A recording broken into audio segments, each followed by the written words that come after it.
이 시간 함께 예배드리는 성산의 가족들, 주님의 이름으로 사랑하고 축복합니다. 아멘. 자, 오늘 주일부터 대림절, 이 대강절이 시작됩니다. 교회마다 다르긴 하지만 요즘에는 대강절이라는 말보다 이 대림절이라는 이 말을 많이 사용합니다. 이 대림절은 12월 25일 성탄절 기점으로 크리스마스 전 4주 전부터 지켜지게 됩니다. 대림절을 지키는 이유는 크게 두 가지 의미가 있습니다. 첫 번째는 예수님의 탄생을 기념하는 날을 기다리는 의미가 있습니다. 두 번째는 다시 오실 예수님을 기다리는 의미가 있습니다. 두 가지 의미에서 공통된 단어가 두 개 있습니다. 예수님과 기다림입니다. 성경 속에서 가장 위대한 사건은 바로 예수 그리스도의 탄생입니다. 예수 그리스도의 탄생은 구약의 많은 선지자를 통해서 예언되었습니다. 특별히 이사야 선지자를 통해 많이 예언되었습니다. 이사야 선지자는 예수님을 기름 부음을 받으시고 지혜로우신 분이며 공의로우신 분, 하나님의 종이요 정의로운 왕, 빛을 비추어 주시는 분, 중보자와 유일한 구주로 예언하였습니다. 그러나 그것이 현실이 된 것은 오랜 시간이 지난 후였습니다. 예수 그리스도를 만나는데 가장 필요한 것은 바로 기다림입니다. 교회마다 다르긴 하지만 대림절이면 초를 켜는데 그 초를 기다림의 초라고 부릅니다. 대림절 첫 번째 주일이면 하나를 켜고 두 번째 주일이면 두 개를 켜고 세 번째 주일이면 세 개를 켜고 네 번째 주일이면 네 개를 켭니다. 그래서 그리스도인들에게 기다림은 너무나 중요합니다. 미래학자 엘빈 토플러가 이런 말을 한 적이 있습니다. 지구촌은 강자와 약자가 아닌 빠른 자와 느린 자로 구분되는데 빠른 자는 승리하고 느린 자는 패배할 것이다. 실제로 그의 말처럼 오늘날은 빠른 것이 미덕이 되었습니다. 이 자동차의 좋은 엔진은 빠른 속도를 내는 차를 만들기 위함입니다. 또한 비싼 컴퓨터는 검색 속도가 빠릅니다. 또한 최신형 스마트폰은 그 속도가 매우 중요합니다. 그런데 요즘 빠른 세상을 살아가는 사람들은 좋은 세상이다라고 말하지 않습니다. 왜 그렇겠습니까? 빠름으로 많은 문제가 발생하고 있기 때문입니다. 차는 빠름으로 규정 속도를 자주 위반하게 됩니다.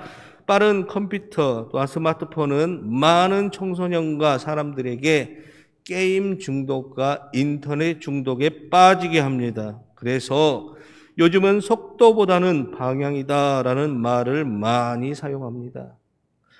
3초의 풍요로움이란 글입니다. 3초만 기다리자. 녹색 신호가 커졌는데 앞차가 가지 않아도 경적을 누르지 말고 3초만 기다려주세요. 아침 뉴스에서 불행을 당한 사람들 소식이 나오면 3초만 그들을 위해 기도해 주세요. 화를 참을 수 없을 때에는 3초만 고개를 들어 하늘을 보세요. 3초만 참아도 우리의 삶이 풍요로워집니다. 하나님이 나 같은 죄인도 하나님의 자녀 삼으시려고 참고 또 참으시고 기다려 주셨습니다. 3초만 여유를 가져도 우리의 삶은 풍요롭게 됩니다. 3초만 여유를 가져도 그리스도인으로서 하나님의 자녀로서 활도리를 하며 우리는 살아갈 수 있습니다. 오늘 본문 말씀에 보면 예수님의 탄생을 간절히 기다리는 사람이 나옵니다. 바로 시므온이라는 사람입니다. 이스라엘 백성에게 있어서 메시아에 대한 꿈은 삶의 목적, 그들의 존재의 의미, 그들의 운명이었습니다. 이러한 민족 공동체의 꿈이 자신의 상의에서 실현되는 것을 목격하고 경험한다는 것은 말할 수 없는 기쁨이며 영광입니다. 시므온은 이스라엘 사회에서는 매우 보편적이고 흔한 이름입니다. 이름의 뜻이 얻다라는 의미가 들어 있습니다. 시므온이라는 인물을 연구한 어떠한 학자들은 정확한 근거는 없지만 이 사람을 유대 랍비 힐렐의 아들이요 가말리엘의 아버지로 AD 13년에 산헤드린의 수장이 된 사람이다라고 주장합니다. 그런데 유대인들은 맞아도 맞다라고 인정하지 않습니다. 왜냐하면 유대인의 수장으로서 이 시므온은 아기 예수님을 안고 메시아라고 선언하며 찬송했기 때문입니다. 오늘 이 본문의 말씀 29절에서 32절의 말씀입니다. 주제여, 이제는 말씀하신 대로 종을 평안히 놓아주시는도다. 내 눈이 주의 구원을 보았사오니 이는 만민 앞에 예비하신 것이요 이방을 비추는 빛이요 주의 백성 이스라엘의 영광이니이다 하니. 아멘. 시므온은 자신의 아버지 할아버지가 기다리던 그 메시아 예수님을 직접 안고 하나님께 찬송합니다. 그래서 다시 오실 예수님을 기다리는 모든 그리스도인들은 시므온이 예수님의 탄생을 기다린 것처럼 다시 오실 그 예수님을 기다려야 합니다. 그렇다면 시므온은 어떻게 예수님을 기다렸습니까? 말씀은 교훈합니다. 성령님의 인도하심을 따르며 기다렸습니다. 오늘 본문 말씀의 26절과 27절 말씀입니다.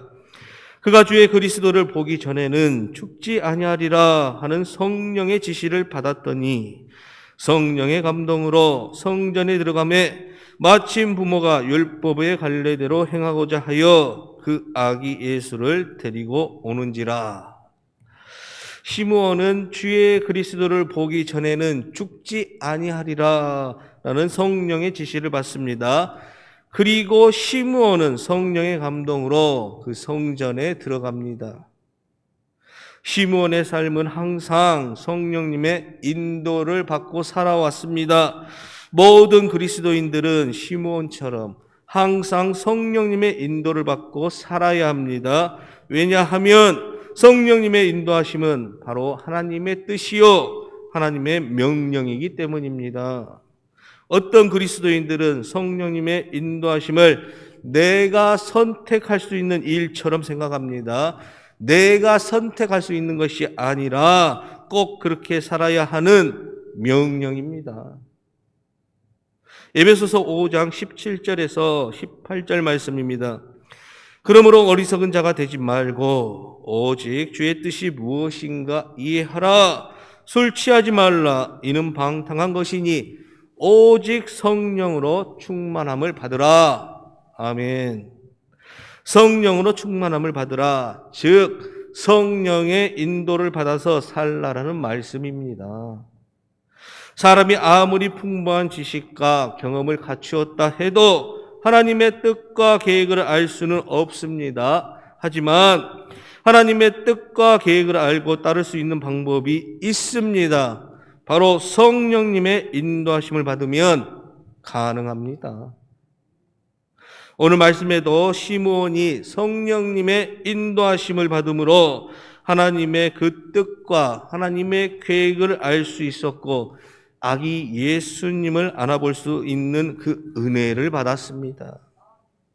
성령님의 인도하심을 받고 살기 위해서 성령 충만해야 하는데 성령 충만하기 위해서 필요한 삶이 우리에게 있습니다. 말하는 입이 되지 말고 듣는 귀가 되어야 합니다. 말하는 것은 대부분 내 주장과 내 생각을 말합니다. 말을 많이 하는 사람은 다른 사람의 말을 잘 듣지 않습니다. 듣는 귀란 공감하고 순종하는 삶의 태도를 말합니다. 성령 충만하게 살려면 무엇보다도 듣는 귀가 되어야 합니다. 솔로몬이 1000번제를 드릴 때 하나님께서 솔로몬에게 내가 내게 무엇을 줄까 구하라 하실 때 말씀의 지혜를 또한 이 말씀에 누가 주의 이 많은 백성을 재판할 수 있사오리까 듣는 마음을 종에게 주사 주의 백성을 재판하여 선악을 분별하게 하옵소서. 듣는 마음을 구합니다. 시몬처럼 또한 성전을 가까이 해야 합니다. 성전, 교회. 교회를 가까이 하며 교회 안에서 하나님께 예배하며 영적인 생활하기를 즐겨해야 합니다. 아무리 믿음이 좋은 사람이라 할지라도 시간 얼마 오래 걸리지 않습니다. 한 2, 3주만 이 예배에 빠져보세요. 처음에는 극심한 영적인 갈등으로 인해서 죄책감에 이렇게 들게 마련이죠. 그런데 여기 한 주, 2주 이렇게 계속 지속하다 보면 언제 그랬냐 듯이 영적인 피폐함 속에 자연스럽게 하나님을 등져버리고 맙니다. 교회에 안 가고 예배 안 드려도 큰 문제가 없네. 바로 그러한 생각으로 이게 젖어들게 되는 거죠. 요즘 신앙생활을 하는 사람들 중 많은 문제 가운데 하나가 있다면 예배를 드리기 위해 모이기를, 교회에 나오기를 싫어합니다. 혼자서 TV로, 인터넷으로 예배 드리는 사람이 많은데 다른 사람과의 관계가 싫고 혼자가 편하기 때문입니다.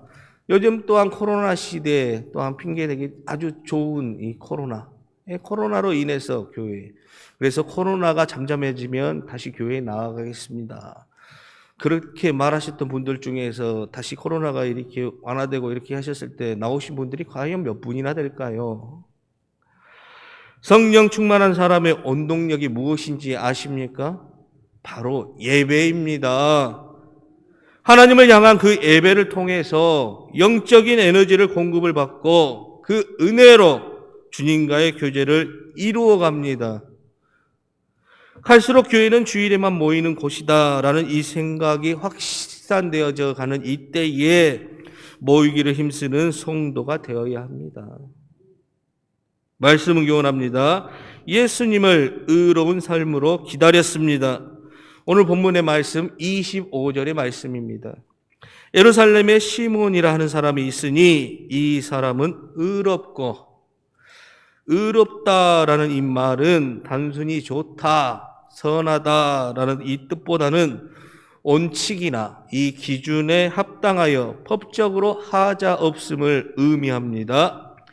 시므온은 예수님의 탄생을 기다리면서 그 하나님의 기준에 합당한 이 삶을 살아냈다라고 말씀하고 있습니다. 그래서 다시 오실 예수님을 맞이하는 그리스도인들은 하나님의 기준에 합당한 이 삶을 살아내야 합니다.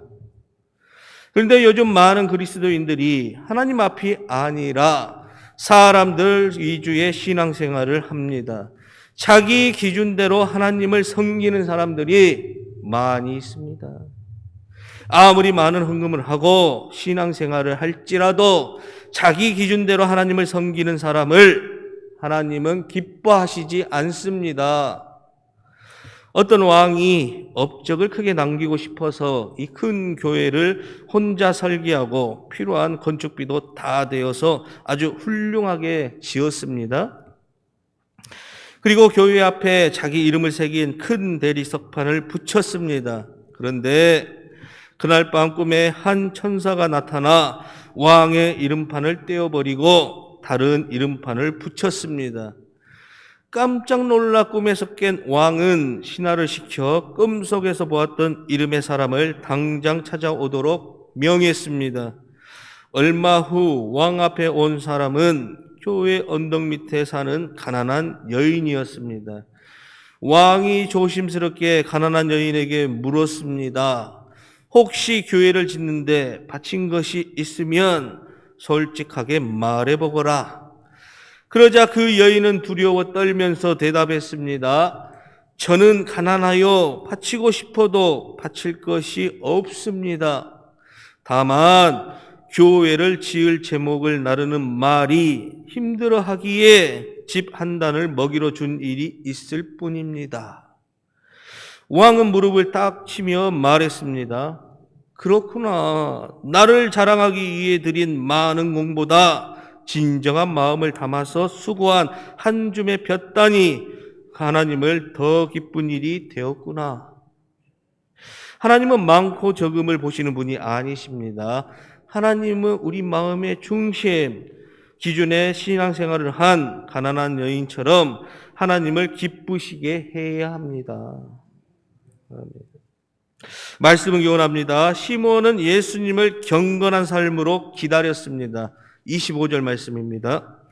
예루살렘에 시몬이라 하는 사람이 있으니 이 사람은 의롭고 경건하여 이스라엘의 위로를 기다리는 자라.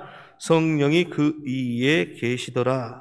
자, 여기에서 쓰인 이 경건하다라는 이 말은 주의하고 신중함을 강조합니다. 시몬은 하나님의 율법의 뜻과 명령을 지키며 살아가기 위해 늘 주의하고 신중하게 살았습니다.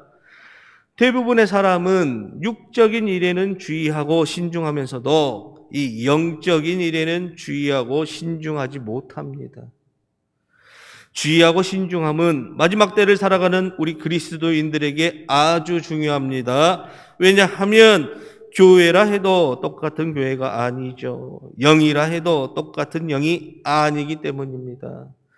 요한일서 4장 6절 말씀에 우리는 하나님께 속하였으니 하나님을 아는 자는 우리의 말을 듣고 하나님께 속하지 아니하는 자는 우리의 말을 듣지 아니하나니 진리의 영과 미혹의 영을 이로써 아느니라. 아멘. 영도 진리의 영이 있고 미혹의 영이 있습니다. 미혹의 영은 많은 사람을 멸망의 길로 가게 합니다. 이단에 빠진 사람들을 옆에서 보면 정말 이해할 수도 없습니다. 왜 저걸 믿나 그러한 생각도 들지만 미혹의 영은 사람의 판단을 흐리게 합니다. 그리고 진리의 눈을 가리웁니다. 그리고 분별하지 못하도록 합니다. 그래서 다시 오실 예수님을 기다리는 그리스도인들에게는 주의와 신중함이 필요합니다. 사랑하는 성도 여러분, 사람은 주님 다시 오실 날과 그 때를 알지 못합니다. 하지만 주님은 반드시 다시 오시겠다라고 약속하셨습니다. 대림절을 통해 다시 오실 주님을 바라보며 기다리는 시간 되시기를 원합니다. 시몬처럼 성령님의 인도하심으로 의롭고 경건한 삶으로 주님의 재림을 기다리시는 성산의 가족 되시기를 주님의 이름으로 축원합니다. 아멘. 기도합니다. 하나님, 다시 오실 그 주님을 기다리며 저희들의 이 마음을 다잡으며 다시금 그리스도인으로서의 이 삶이 회복되기를 원합니다. 아직까지도 내 뜻, 내 생각대로 판단하며 살아갔다면 이제는 그러한 모든 것들을 벗어버리고 온전히 하나님 뜻이 있는 곳에 나의 뜻을 두고 그 뜻에 합당한 삶을 살아가는 된 저희들이 되게 하여 주옵소서. 예수님의 이름으로 기도드립니다. 아멘.